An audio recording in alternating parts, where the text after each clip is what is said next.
معزز سامعین کرام، عزیز دوستوں اور بزرگوں، دین اسلام کے اندر ایک اہم رکن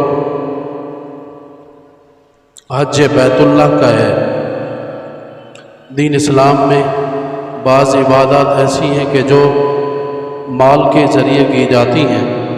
اور بعض عبادات ایسی ہیں جو بدن کے ذریعے، جیسے نماز آدمی جب پڑھتا ہے تو یہ بدنی عبادت ہے، بدن کو تھکاتا ہے، بدن کی محنت ہوتی ہے، اس کے بعد پھر نماز کی ادائیگی کا فریضہ پورا ہوتا ہے۔ امام الانبیاء محبوب کبریا حضرت محمد مصطفیٰ صلی اللہ تعالیٰ علیہ وسلم نے ارشاد فرمایا، ہر چیز گواہی دیتی ہے کہ اس نے جو حج کیا ہے، اور اس کے ساتھ روئے زمین میں جہاں کہیں بھی آپ نے فرمایا تاحد نگاہ، جہاں کہیں بھی درخت ہیں یا پتھر ہے یا زمین کے ذرات ہیں، سارے کے سارے ذرات، سارے کے سارے درخت اور پتھر اور پتے، سب کے سب اس بندے کے گواہ ہو جاتے ہیں کہ یہ بندہ خالص مسلمان ہے اور خالص اللہ کی رضا کے لیے عمل کر رہا ہے۔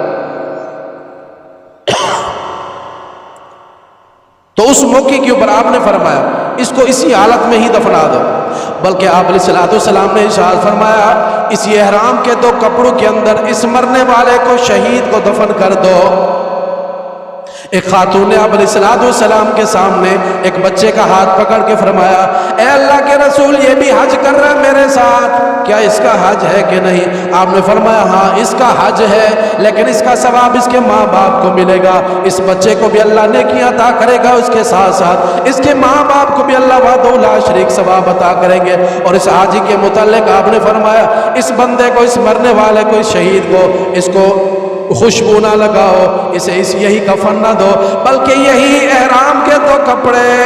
جو اس نے پہن رکھے ہیں، اور ان احرام کے کپڑوں کے ساتھ اس نے جو تلبیہ پڑھا ہے، لبیک اللہم لبیک پڑھا ہے، اسی حالت کے اندر اسے قبر میں دفنا دو۔ روز جزا قیامت والے دن جب یہ اپنی قبر سے اٹھے گا تو اس موقع کے اوپر لبیک اللہم لبیک کی صدائیں بلند کرتے ہوئے قبر سے اٹھ کر جنت کی طرف جائے گا۔ تو کتنا مبارک عمل ہے، اور حدیث میں آتا ہے جو جان بوجھ کر جس کے اوپر حج فرض ہو، حج فرض ہونے کا مطلب یہ ہے کہ ذاتی ضروریات سے ہٹ کر، صاحب نصاب ہے، ذاتی ضروریات سے ہٹ کر اس کے پاس اتنا مال ہے کہ جس سے وہ حج کر سکتا ہو۔ مثلا آج کل جو حج ہو رہا ہے 10-12 لاکھ میں ہو رہا ہے، تو جس بندے کے پاس ذاتی ضروریات سے ہٹ کر اتنا بینک بیلنس ہو، پھر بھی وہ جان بوجھ کر حج نہ کر رہا ہو، سستی کاہلی اور ہلکا سمجھ کر اس فریضے کو وہ ادا نہ کر رہا ہو، تو آپ علیہ الصلوۃ والسلام نے بڑی سخت وعید سنائی ہے، بڑی ہی سخت وعید سنائی ہے کہ دل کانپ جاتا ہے کہ بندہ جب وہ وعید سنتا ہے۔ ایسی سخت وعید دین اسلام میں میری نظر میں کہیں نہیں گزری۔ آپ نے فرمایا کہ جان بوجھ کر جس کے اوپر حج فرض ہو اور وہ کر سکتا ہو، اور اس کے پاس اتنا ساز و سامان موجود ہو، ذاتی ضروریات ہیں، مثلا گھر کا خرچہ ہے، جتنا وقت وہ وہاں رہے گا اتنا وقت اس کے گھر والوں کے پاس اتنا خرچہ، گھر کا نظام چلانے میں خرچہ موجود ہو، اس کے بعد پھر اتنا بچ جائے کہ وہ اس سے حج ادا کر سکتا ہو، پھر بھی آپ نے فرمایا کہ وہ حج ادا نہ کرے، حج نہ ادا کرنے کی صورت میں وہ اسی حالت میں مر گیا، تو آپ نے فرمایا وہ بندہ بظاہر تو مسلمان ہے لیکن یہودی اور نصرانی ہو کر مرا۔ بعض اعمال ایسے ہوتے ہیں کہ جن کی سزا موت کے وقت ملتی ہے، بعض اعمال ایسے خطرناک ہوتے ہیں،